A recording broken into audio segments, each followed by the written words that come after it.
Hii hapa.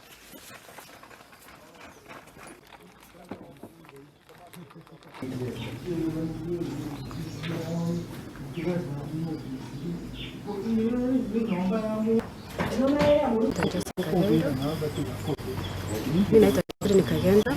Ilikuwa masaa ya asubuhi nikijitayarisha kwenda kazi. Nimefanya hapa Emblem of Life as a cashier. Sawa, nikijitayarisha nikitoka hapa kwa mlango mimi nikasikia knock. Kwanza nilikuwa kwa choo, mtoto akaniambia mama na kuna knock, nikatoka nikafungua. Kufungua nikaona ni watu wanasema tutoke kwa nyumba. Hii nyumba ni ya serikali, hatuna payslip, tutoke tutafute mahali ya kukaa.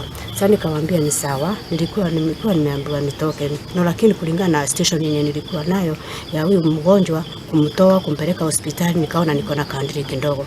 Nikasema nisubiri at least akipona tujue what next. Wakasema wataki kunjua, wakaanza kutoanisha vitu, singine wakirusa, singine wanafunja ili tuondoke. Wakaniambia niwasaidie, nikawaambia hiyo kazi sitafanya.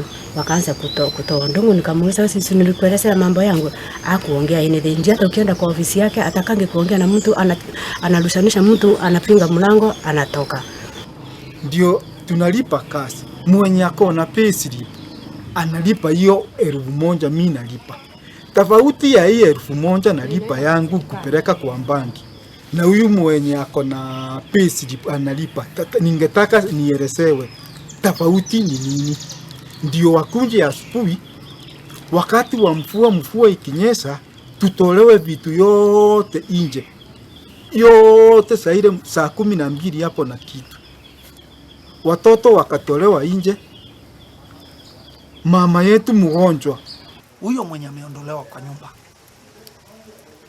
huyo staff hajaondolewa kwa nyumba na serikali ya county government.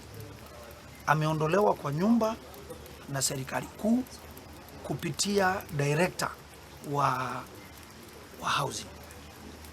Na kwa nini nasema ni kitu ya kuhuzunisha? Kuna kitu inaitwa humanitarian grounds ama jambo la utu.